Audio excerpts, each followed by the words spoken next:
ఏం పేరన్నా? నా పేరు శ్రీనివాస్. అన్న, భువనగిరి పార్లమెంట్ నియోజకవర్గంలో ఈసారి గెలిపోవద్దు అంటారు. ఈసారి బూర నరసయ్య గౌడ్ గారి గెలుపు. ఎట్లా చెప్తున్నారు మీరు?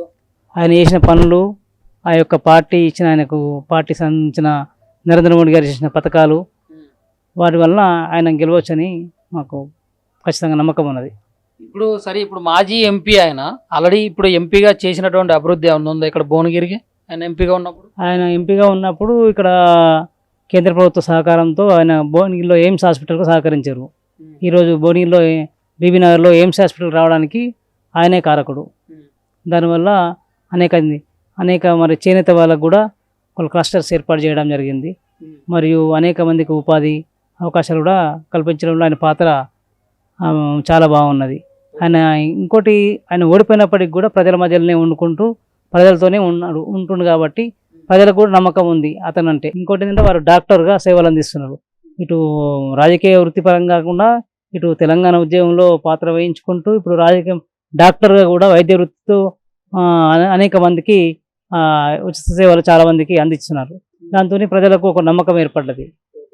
మరి ఇటు కాంగ్రెస్ నుంచి చామల కిరణ్ కుమార్ రెడ్డి గారు ఇక్కడ గట్టిగా పోటీ చేస్తున్నారు. గట్టి పోటీ ఇచ్చే అవకాశం ఉంది. వీళ్ళిద్దరు పేర్లే వినిపిస్తున్నాయి. అంటే బీజేపీ నుంచి బూర నరసయ్య గౌడ్ గారు, ఇటేపు కాంగ్రెస్ నుంచి చామల కిరణ్ కుమార్ రెడ్డి గారు.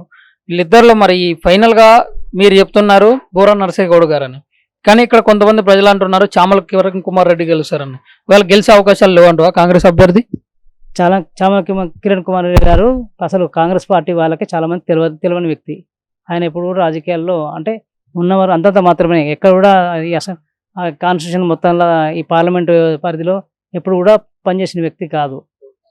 ఎందుకంటే హైటెక్ ఏదో టికెట్ తప్ప ఆ రకంగా సంబంధాలు అయితే కాంగ్రెస్ పార్టీ నాయకులకే సంబంధాలు సరిగా లేని వ్యక్తి మనం చూస్తున్నాం. గతంలో కూడా చాలామంది మేము తిరుగుతున్నాం కదా, తిరుగుతున్నప్పుడు కూడా అంటే జనరల్ ప్రజలలో కూడా ఒక ఉన్నది తెలియని వ్యక్తి అని చూసుకున్నట్లయితే మరి బూర నరసయ్య గౌడ్ గారు ఒకవేళ గెలిస్తే ఇవి చేస్తాం ఇవి చెయ్యమని చెప్పేసి ఏమన్నా హామీలు ఏమన్నా ఇవ్వడం జరిగిందా ఇక్కడ భువనగిరి ప్రజలందరికీ, ఉమ్మడి జిల్లా ప్రజలందరికీ కూడా ఎప్పటికి కూడా అందుబాటులో ఉండి ఎప్పటికి కూడా అందుబాటులో ఉండే వ్యక్తి బూర నరసయ్య గారు.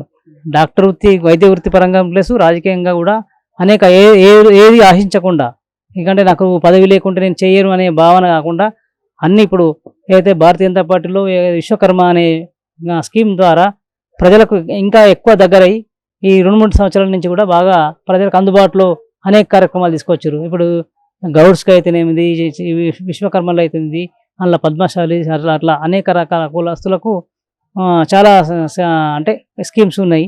ఆ స్కీమ్స్ను వాళ్ళకు ఇంట్రడ్యూస్ చేయడానికి వారు శాయశక్తులుగా కృషి చేస్తున్నారు కూడా. నమస్తే అమ్మా. నమస్తే అన్న. ఉమ్మడి భువనగిరి జిల్లాలో ఇప్పుడు రాబోయే పార్లమెంట్ ఎలక్షన్స్ లో గెలిపోవద్దు బూర నరసయ్య గారిది అనుకుంటున్నా. ఆయన గెలిస్తే అన్ని పనులు మంచిగా చేస్తాడని మేమందరం అనుకుంటున్నాం. ఆయన గెలవాలి, గెలిస్తే ఏదో ఒక పని అయితే అన్ని పనులు చేయగలుగుతాడు. మళ్ళీ ఈ మోడీ గారు ఆయన మంచి పనులు చేసిండు. అయోధ్యలో కూడా చాలా పనులు చేసిండు. అవి చేసినందుకు అందరికీ అనుభవం అయిపోయింది. ఆయనకే వేయాలని అందరం అనుకుంటున్నాం. ఇప్పుడు అయోధ్య రామ మందిర్ విషయంలో ఆయన విజయవంతంగా ఓపెనింగ్ చేసిండు కాబట్టి అది నరేంద్ర మోడీ గారి హయాంలో జరిగింది కాబట్టి ఈసారి మీరు పార్లమెంట్ ఎలక్షన్స్ లో బీజేపీ కోట్ చేయాలనుకుంటున్నారు అంతేనా? అట్లనే అనుకుంటున్నాం. అన్ని రేషన్ వల్ల కూడా బియ్యం ఇస్తున్నాడు, పేదలకు ఇచ్చాడు కాబట్టి అందరికి అనుభవం అయిపోయింది. ఆయన గెలిపియాలి మనం. ఇప్పుడు ఇక్కడ కాంగ్రెస్ నుంచి చామల కిరణ్ కుమార్ రెడ్డి అని చెప్పేసి ఆయన కూడా పోటీ చేస్తా ఉన్నాడు. ఇప్పుడు కాంగ్రెస్ ప్రభుత్వం, మన కాంగ్రెస్ పార్టీ అధికారంలో ఉంది కాబట్టి ఇప్పుడు మరి చామల కిరణ్ కుమార్ రెడ్డి గెలుస్తారని చెప్పేసి ఇక్కడ ప్రజలు కొంతమంది చెప్తా ఉన్నారు. అది అవాస్తవం అంటారా, గెలవలేడంటారా? అది మాకు తెలియదు. అది తెలియదా? అంటే ఎవరు గెలుస్తారని తెలియదా, లేకుంటే అసలు ఆయన ఎవరో తెలియదా? ఆయన ఎవరో కూడా నాకు తెలియదు ఇంతవరకు, నేను చూడలే. మరి బూర నరసయ్య గౌడ్ గారు తెలుసా మీకు? చూసినాం, ఎంపీగా వచ్చాడు, మేము కూడా చూసినాం.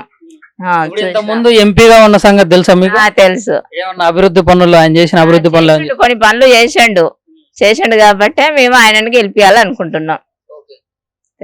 ఇప్పుడు మొత్తానికి బీజేపీ జెండా ఎగురుతుంది అంటారు ఇక్కడ ఈ పార్లమెంట్ అసెంబ్లీలో. జెండానే ఎగిరాలి, ఎగురుతూనే మనకు అన్ని పనులు ఉపయోగానికి వస్తాయి. అంతే, ఆయన గెలవాలి.